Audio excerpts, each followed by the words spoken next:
Hello, good afternoon, and welcome to our afternoon episode, Meet Momo Code Finalists. We have Anna Rondina here. Hi, Anna. Nice to have you with us. Hi, Susan. This is amazing. Thank you for having me. It's been a long time. It's really nice to see you. It Thank has. you for joining us today, and welcome to our attendees. Thank you for joining on.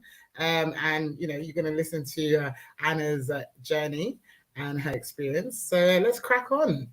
So let's start with the first question. So, Anna, I want to first start with who are you? Where are you from? And what is your tech stack or your tech journey prior to starting the JUUBIX GTLP program? So, originally, I was born in Italy. I came to the UK when I was 23, went to university here in the UK. And so I worked in different industries. I started off in banking, but very soon I realized that there was a lot more that was part of who I am. So as usual in banking, there is, how can I put it, cycles of redundancies. And the first one, I took the opportunity to then explore a little bit more something that I was doing as a personal practice, which is yoga. So I went to India, trained, and yeah, it might sound a little bit disconnected to the tech industry, but effectively, the bottom line is that tech and digital right now is creating a revolution in the way that we live the world. We go about life as well. So I became more and more aware that what makes me tick is transformation and change. Partly because, of course, coming to the UK, that entailed adapting, which is one of the things that you have to do to transform. But also throughout my life back in Italy, in schools, or even within my family, I've always been someone that never shies away from picking something new up, from experimenting, from even even getting stuck in mechanical engineering. So that's the family background on my dad's side. I was always very curious. Um, yeah, so pretty much the fact that tech is transforming and tech wants to bring about a change in this century. Amazing, amazing, Anna. You actually touched on my next question. So I wanted to know, like, going back, even more back, All from right. your family, from your family, your family background. Did it have any influence on you, going into the tech industry or even like, aspiring to be in the tech industry from a younger age? Well, initially, I never really saw it that way, but definitely the fact that I was always curious about my father's company, which is mechanical engineering, but also he always dragged me into repairing things, into finding solutions for things that, needed to be improved, even down to the fact that I love gardening, and the love of gardening comes from my father. And nature, again, is forever changing. It makes you really think about um, problem solving and solution finding.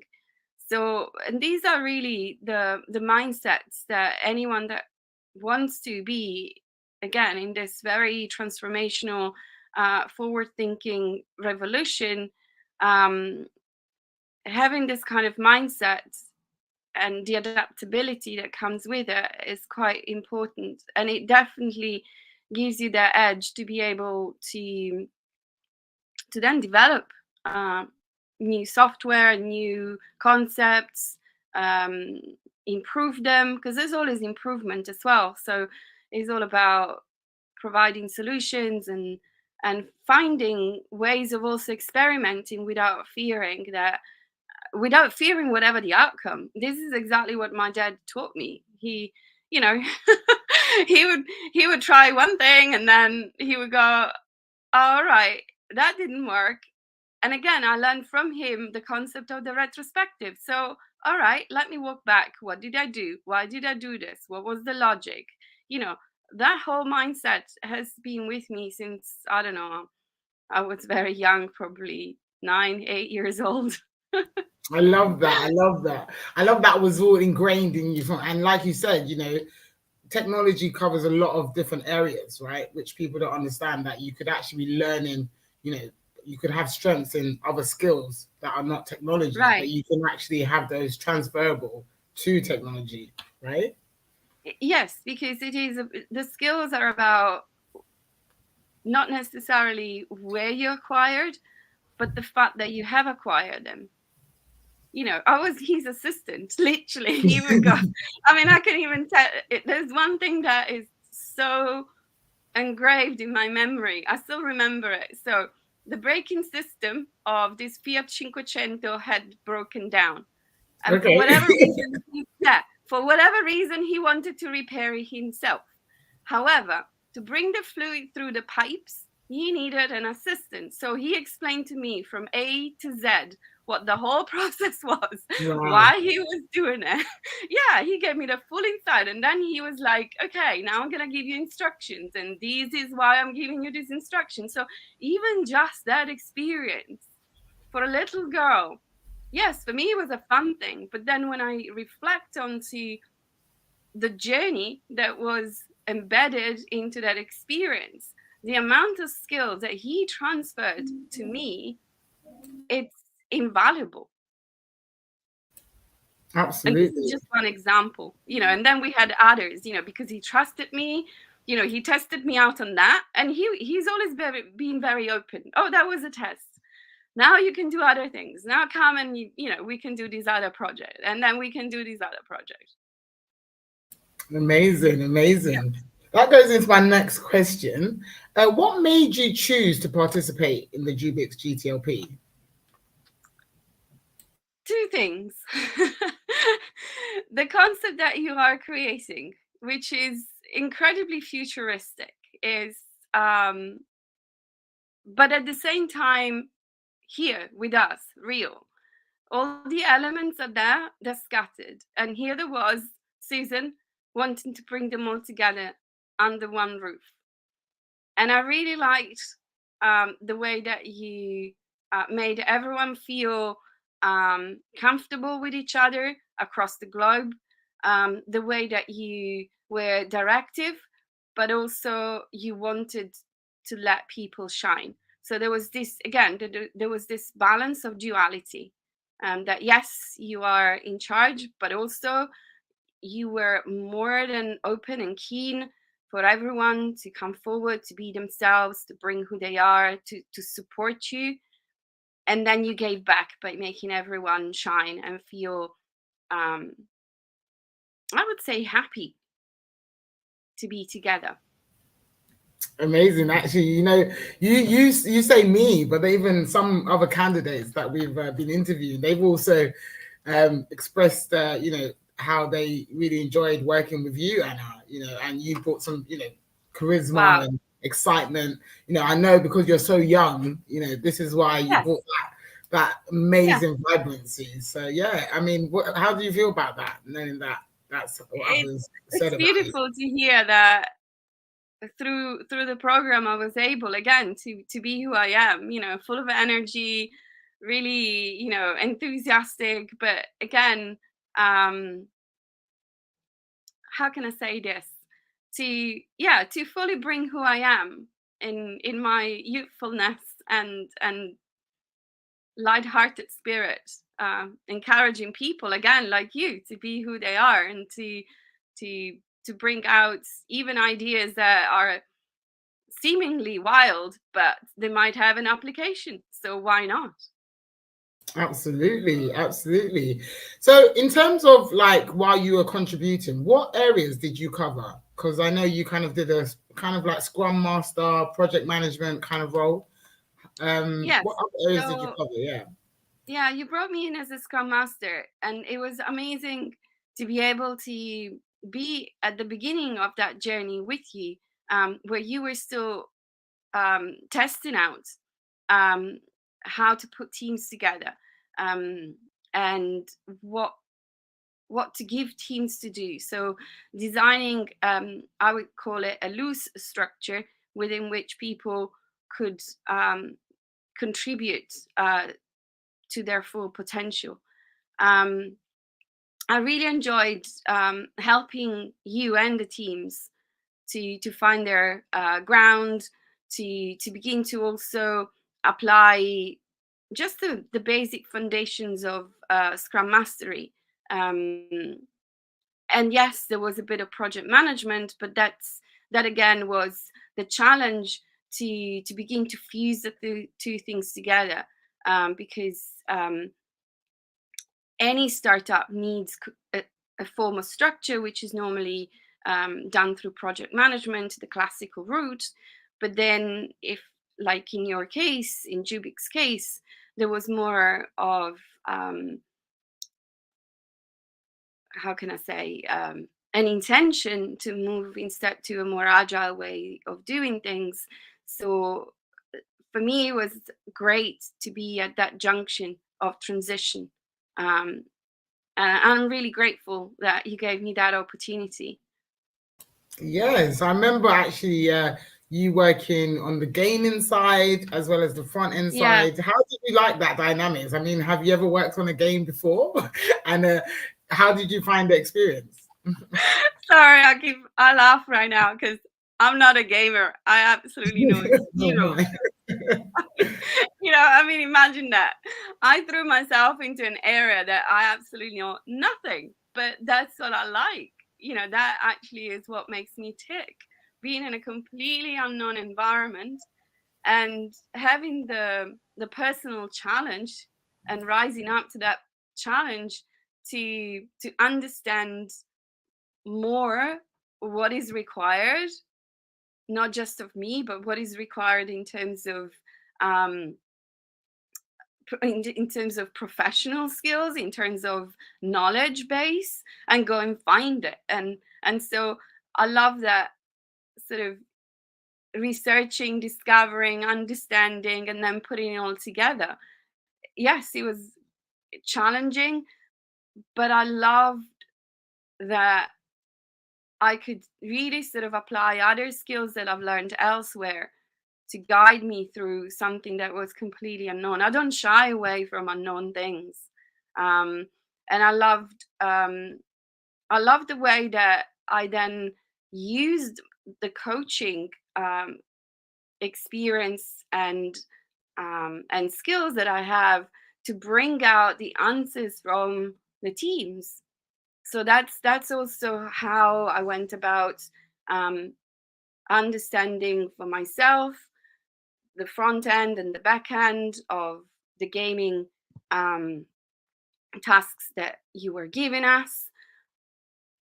But it wasn't solely supposed to come from me because there was so much expertise in these teams. Then I thought, okay, background, I need to research so I don't sound really silly and incompetent.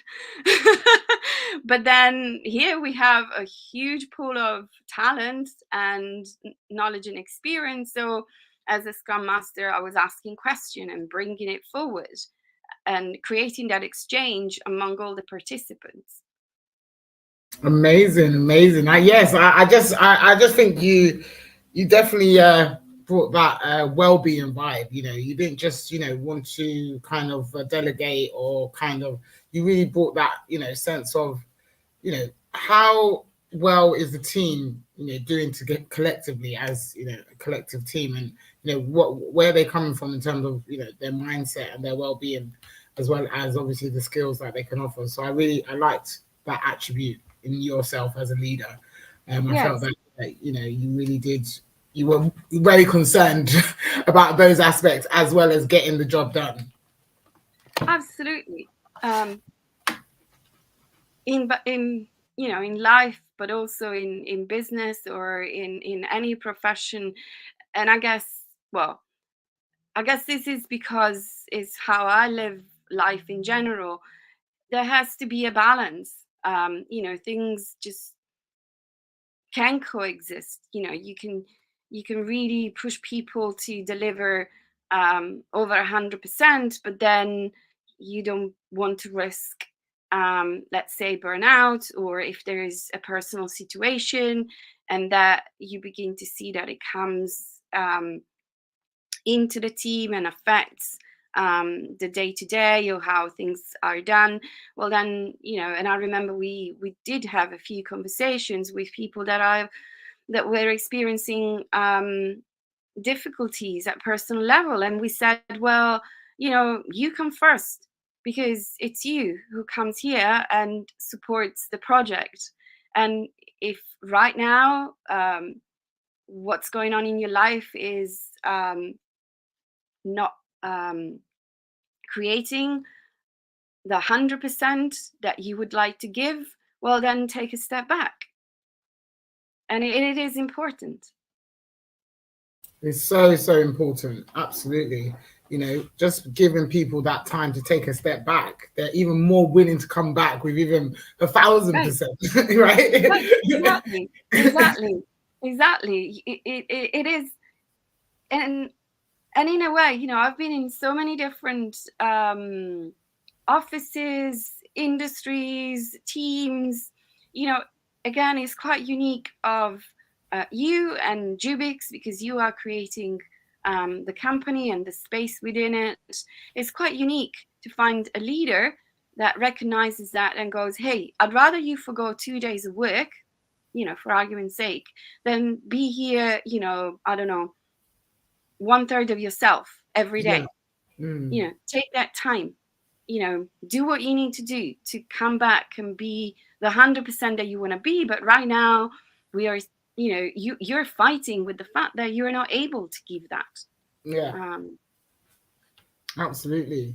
I mean, that goes nicely into my next question. So, obviously you participated in JUUBIX GTLP, you had your team, but what other external resources were given to you, in terms of mentors, advisors, platforms that you might have used? What other external resources were given to you while you were in the GTLP? During the program, you were amazing to organize seminars with oracles and other consultants. I think we had someone from Microsoft as well.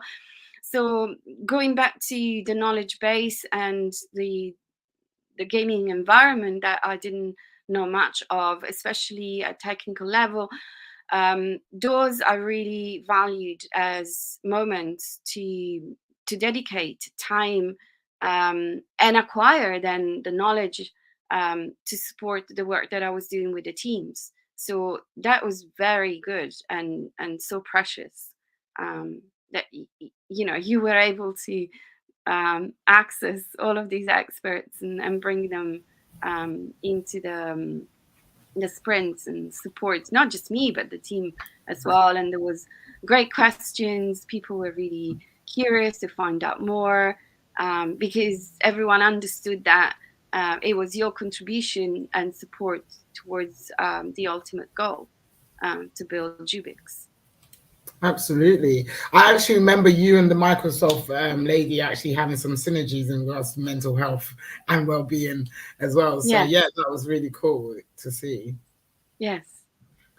So going to our next question. Did you feel that the GTLP was inclusive and diverse? And if so, why? 100%. You had people from different countries, different skills. The diversity was there, and the inclusion was that we actually, as people, we just came together because we wanted to build JUUBIX. It's kind of hard to say how was it inclusive, because I think the mindset of people that you pulled was already along that wavelength, and so it was just a matter of coming together as a collective of people. So would you say we were well matched? I think so. I really, really think so. From the selection that you had, we just gelled. There was definitely an underlining foundation that everyone shared, which was we're all different, but we're here to contribute to something that we're passionate about. So there was not, unlike in other places again where I worked, um, we just gelled. We didn't have silly conversations about each other, or quirky ways of speaking. You know how sometimes teams can be a Yeah. little bit, what can I say, judgmental. I Yeah. mean, again, I'm not even finding the words, because the inclusivity was there because no one was judging each other. And we were all actually very curious about each other. We wanted to know about things that were beyond the level, the contribution level. So we had, sometimes I think you and I and a couple of other ladies, we went into some tangent type of talks, completely away from Yes. JUUBIX, the business. We just wanted to know who is the person. And that was, again, another example of how people can create the inclusivity by going beyond just the immediate requirements of the tasks.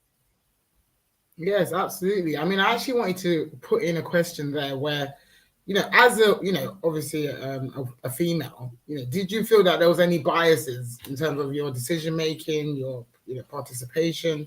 Did you feel there was any biases against you being, of No, another not gender? at all. It wasn't, again, this is a beautiful question because I still remember at the time when I joined, majority of the team members were from um, African countries. So in a way, I was the minority, female and white, just to sort of label things. And yet there was never in any of the conversation, in any of the behaviors, even when things were tough, um, either a slip of the tongue, or a thought that just flew out unconsciously that had anything to do with biased thinking. Absolutely nothing. And when I reflected on that after we took a break, I think it was in December at the end of the year, I thought this has just been the most enlightening and heartwarming experience I've ever had, sincerely.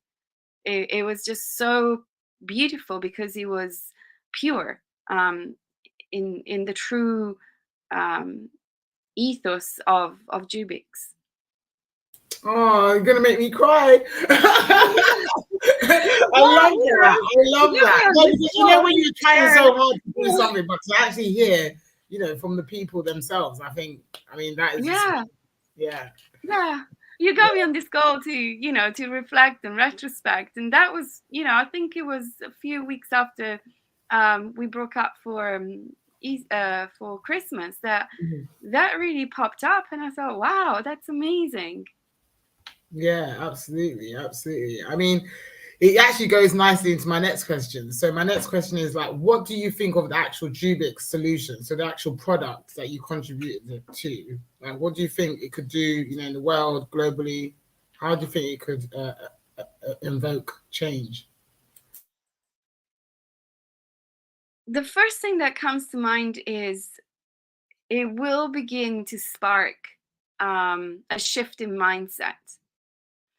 Right now, I think we're more at the perception level that it is possible not to have barriers or bias thoughts that separate us from, um, let's say, exchanging skills or employing people, no matter where they are, who they are, um, their background, etc.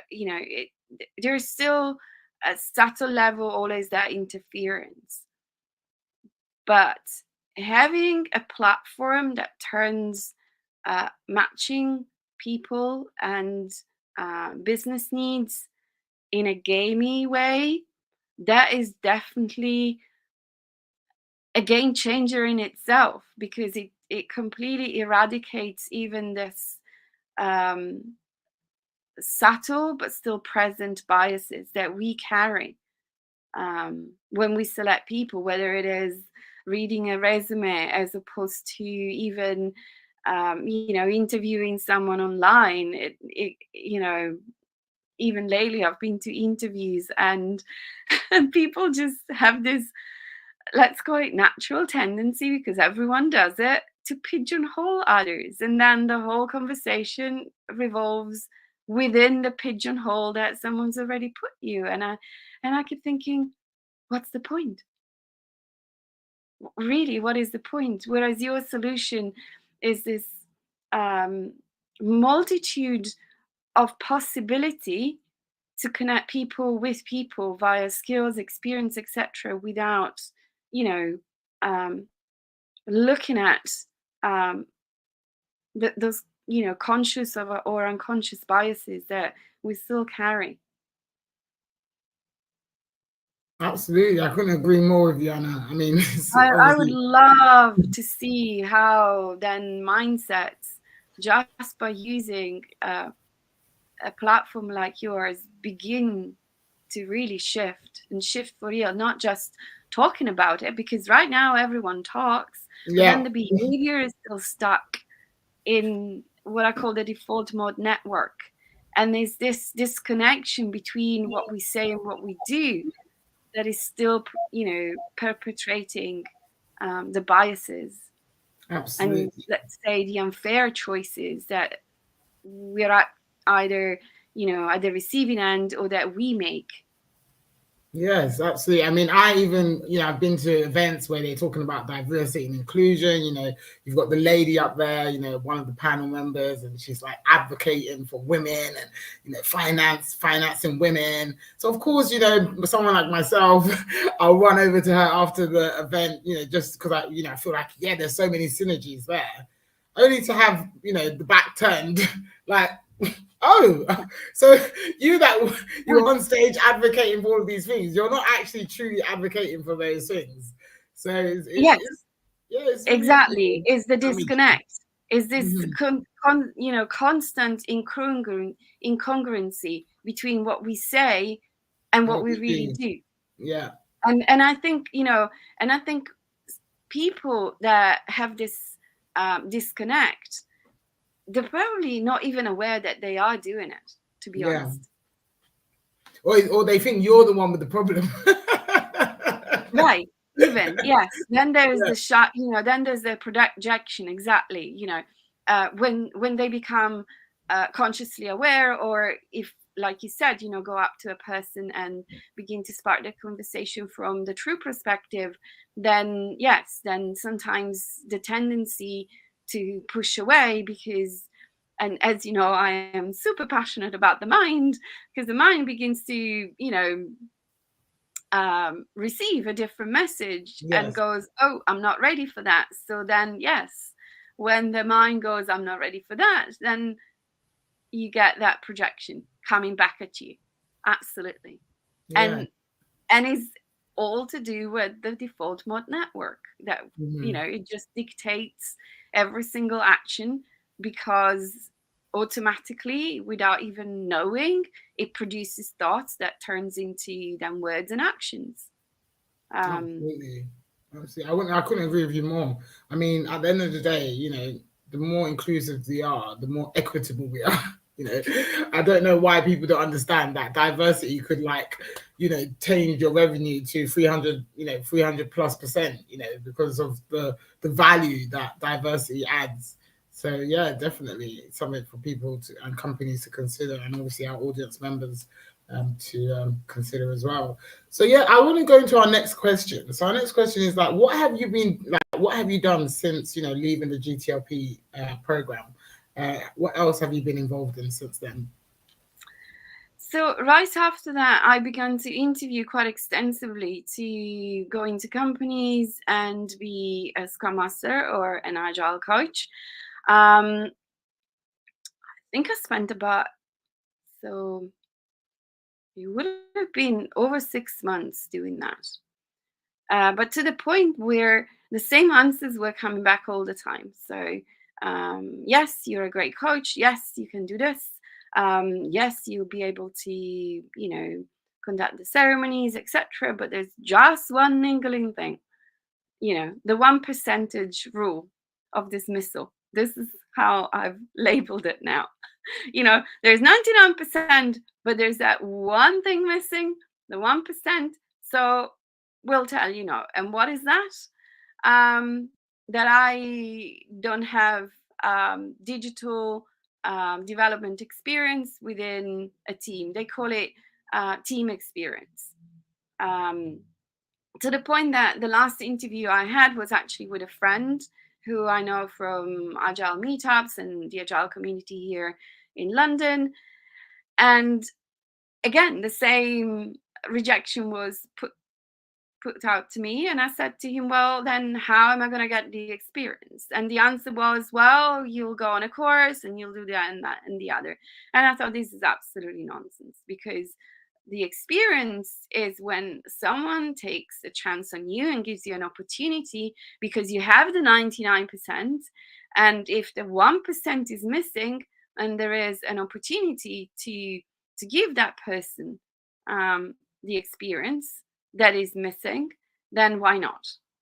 And so that really told me that it's a very, although again, this is the other disconnect. Although again, they're all agile, and for me, being agile, not doing agile, because being agile is to do with the mindset and how you show up every day.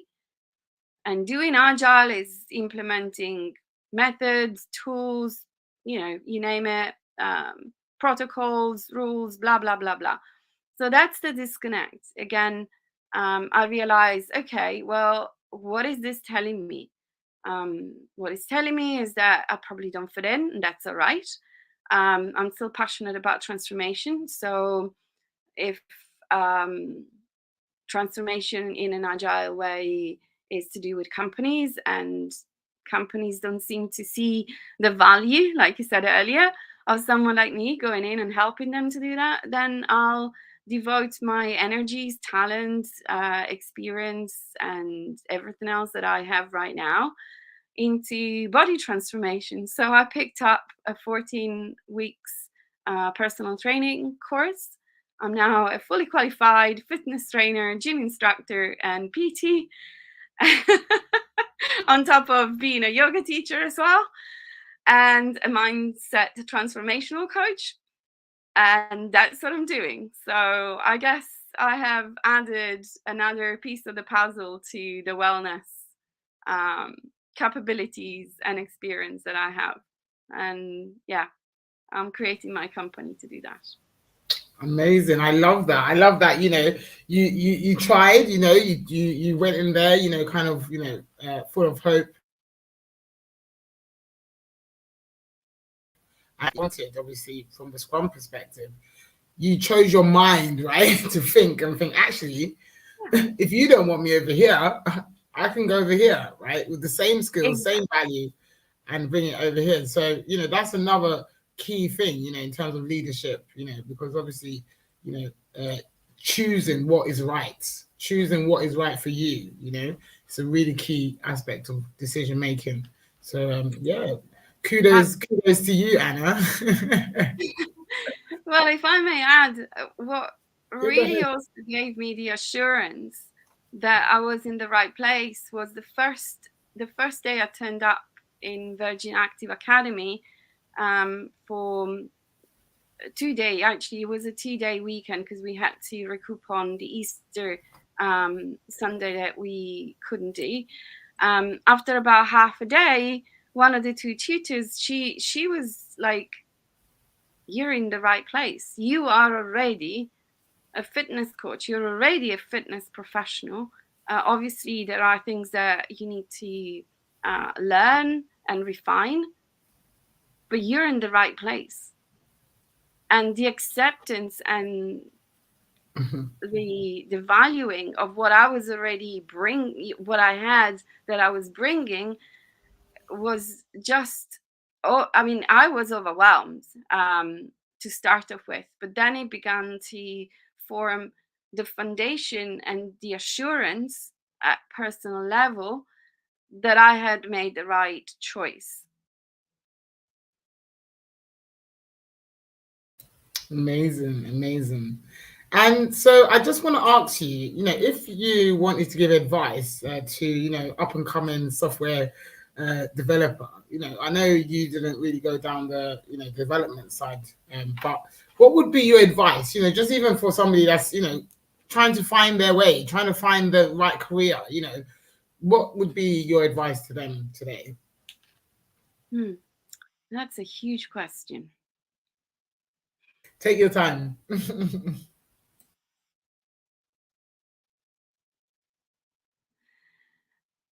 All I can say is 2 sentences. Deeply believe in what you know you are. Don't let outside voices tell you otherwise, which is one mistake that I did. Like chasing papers, chasing the 1% experience that someone tells you don't have, for example. And take no, not as a rejection, but as a way of, again, retrospective and seeing what else you can do to get a yes.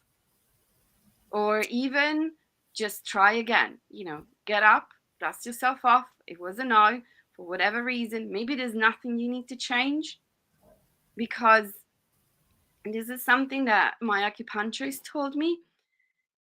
We are particles. We attract each other or we don't. So it might just be, for example, that you went for an interview and that day that person, I don't know, had stomachache. You don't know. And that stomachache played a huge role in that decision. So it's not about you, take no as a no. It might not be anything to do with you. If there's something that you need to learn from it, absolutely. But the main thing is, don't take it personally. Just, go again and again and again. Be yourself. Amazing. Thank you for that, Anna. That goes into my last question for our afternoon session. Do you see yourself as a future leader? And if so, why? I will be, since I'm creating my own company.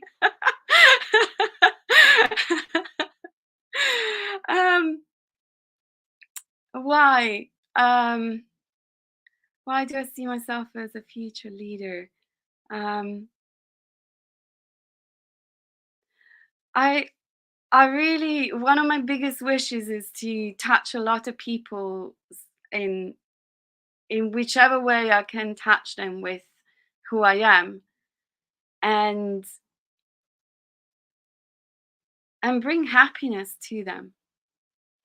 That's pretty much, in a nutshell, what the wellness company I'm creating is going to hopefully do for people. I love that. You just want to make people happy. I mean, who wouldn't want to draw close to Anna now? If you need happiness, please, Anna, reach out to Anna on LinkedIn. I'm sure she'll be able to at least, give you 5 minutes of happiness, depending on her schedule. But definitely, yeah, she definitely gave a lot of happiness to the program. So yeah, definitely reach out to Anna. So thank you, Anna, for joining us this afternoon. Really, thank you for taking time out of your schedule to join us. And thank you to our audience and our attendees. And I just want to, give you the room to have your last remarks, Anna, before we close up for today. Wow. Like your dad told you, I don't know.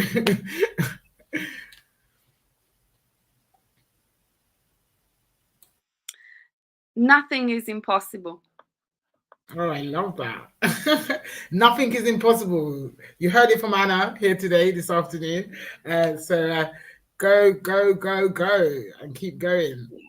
Thank you Yeah. so much, Anna. We really Thank appreciate you, you joining Susan, us. for And having thank me. you for This our has been amazing. attendees. Take care. Have a great rest of your Thanks, afternoon. Take care, everyone. everybody. You Bye. too.